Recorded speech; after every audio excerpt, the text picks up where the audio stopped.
datangnya daripada seorang pendengar Ria yang bernama Atika. Atika berkongsi satu peristiwa dan ini adalah satu berita yang beliau baru dapat tahu. Sebenarnya tempoh hari setelah berjalan raya dan sekitar pukul 1 lebih pagi, katanya Atika beliau, tunangnya dan juga beberapa mat-mat motor yang lain, kawan-kawan kepada tunangnya, berjalan raya berkonvoi motosikal. Jadi dah 1 pagi, dah tak ada rumah lagi nak dikunjungi. Salah seorang daripada mereka mencadangkan supaya pergi adventure, pergi ke tempat-tempat yang angker, tempat-tempat yang keras. Malah ada beberapa orang, ya termasuk saya lah, yang membantah, katanya memang tidak sesuai dengan berpakaian macam ni dan kami pun tidak bersedia untuk masuki tempat-tempat yang akan kami pergi adventure di waktu malam selepas berjalan raya. Jadi kata Atika, perkara ini diteruskan juga kerana ada seorang mamat ni Kisi, memang degil. Boleh saya katakan dia makrib degil Kisi. Ramai orang tak nak, termasuklah ramai ya tunang-tunang kekasih-kekasih mat-mat motosikal ni tidak ingin pergi, tetapi dia berkeras hati mengajak, memujuk dan akhirnya semua setuju. Tetapi ada juga yang tidak ingin pergi, terpaksa ikut kerana kekasih ataupun macam saya, tunang saya ni yang menunggang motor, saya ni hanya menumpang saja. Jadi kami pergilah. Kisi bayangkan, dia kata dia ni dah banyak kali pergi adventure macam-macam tempat. Dia akan tunjukkan kita ke kawasan-kawasan yang dikatakan tempat ni berhantu dan berantai.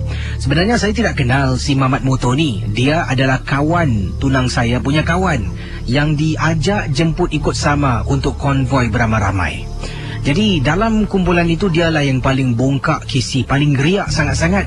Dia menceritakan macam-macam benda dia dah jumpa. Dan Kisi bayangkan, bila sampai di tanah perkuburan, bukan kubur Islam Kisi kami dibawa pergi ke kubur bangsa Hindu. Dan Kisi, bila sampai di sana, kita nak kena hormati Kisi, menghormati yang mati. Tapi si Mamat Moto yang katanya Atika, dengan nama penuh dia sebut, saya tak nak sebutkanlah, mungkin tak naklah mencetuskan ialah lebih lagi pergaduhan dia antara anda dengan si Mamat Moto ni. Tapi saya gunakan nama samaran Remy lah ya. Kata Atika, si budak Remy ni bila sampai di tanah perkuburan Hindu, dia turun dari motosikal. Dia kata, korang semua tak patut takut dengan makhluk-makhluk halus. Korang tahu tak yang kita ni lebih hebat dari dorang. Jadi si Mamat Remy ni, dia nak tunjuk action, tunjuk terror depan wanita-wanita, perempuan-perempuan yang lain yang menunggang motosikal. Nak tahu apa dia buat? Dia pergi ke salah sebuah kubur, kemudian dia cabar. Kalau kau nak tahu, aku ni lagi hebat dari kau, dia cakap depan kami. Kemudian tunang saya tengok temannya yang membawa si Mamat ni. Temannya tak boleh buat apa-apa, kami semua tercegat berdiam diri, kata Atika. Setelah itu saya paksa tunang saya suruh balik, barulah Kisi dia nak pulang. Kalau tidak Kisi, dia nak ikut kawan-kawannya ke mana dia pergi. Sebab mereka ni memang rapat, tapi bukanlah dengan si Mamat bodoh ni yang telah pun mencabar kubur yang tak dikenali. Akhirnya pulang. Kisi nak tahu tak? Saya baru dapat tahu berita ini disampaikan dari mulut ke mulut, sampailah ke telinga tunang saya sampaikan pada saya. Mengikut apa yang dikatakan di sini, kisah yang diketengahkan. Kisi, Mamat Remy ada seorang adik perempuan. Kisi nak tahu kerana perbuatannya tu yang mementingkan diri sendiri, adik perempuannya telah pun diganggu, dirasuk sehinggakan dia tidak boleh bercakap, berdiam diri. Dan pada malam-malam tertentu selepas waktu maghrib, dia adik pada Remy ni akan bercakap dalam bahasa Tamil Kisi. Seolah-olah dia akan menyanyi dan dia akan ketawa mengilai. Beberapa kali pernah ibunya terlihat di waktu malam adiknya berdiri di tingkap dapur dengan berdiri di atas kerusi nak terjun, nak bunuh diri. Tapi sekarang ini tingkap dapur dikabarkan telah pun dikunci, dipagar dengan mangga Kisi.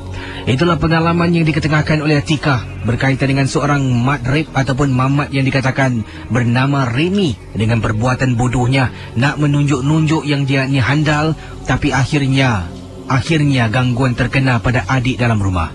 Dan kata Atika di sini, saya rasa walaupun adiknya dah terkena, si mamat ni tidak akan pernah insaf sebab yang terkena orang lain, bukan dirinya. Wanita ni berdiri di balkoni, tak ada anak pun. Dia diri balkoni dan memandang ke arah luar. Sebenarnya wanita ni ada tabiat, dia suka bergayut di telefon di balkoni rumahnya. Kadang-kala 12:30 malam, 1 pagi, itulah yang diberitahu ubek oleh ibunya.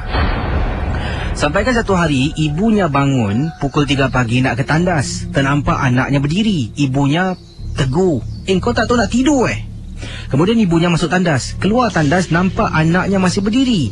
Ibunya menghampiri anaknya yang sedang berdiri menggunakan seolah-olah macam gunakan telefon. Dia tolak pintu balkoni yang sliding door, kata ubek tu tolak sedikit, dia panggil. Kata tak tahu nak tidur Marah, anaknya tak jawab. Dia tengok anaknya berdiri tegak, tangan tak pegang telefon. Kemudian bila dia pegang bahu anaknya, dia tahu ada sesuatu yang tak kena tentang anaknya. Jadi dia panggil suami. Suami tegur anak, tarik bahu macam seolah-olah badannya melekat pada lantai, tak boleh bergerak. Dan dari situlah Ubek ada seorang kenalan yang kenal keluarga ini. Keluarga ini telefon kenalan Ubek, dan telefon Ubek datang bersama dengan isteri dan lihat budak ni dah kena rasuk kesi dekat tingkap ataupun di kawasan balkoni rumah. Pada tengah-tengah malam, 1 pagi, 2 pagi bergayut di telefon, benda tu lalu. Dan bila lalu dia nampak budak ni, mungkin kata Ubek, ini pandangan Ubek saja, nak percaya atau tidak terpulanglah pada masing-masing. Bila benda tu lalu depan seseorang, khususnya wanita yang mempunyai kelemahan, katanya lemah semangat. Jadi kalau dia lalu, satu, dia nampak budak ni mungkin badannya tak bersih.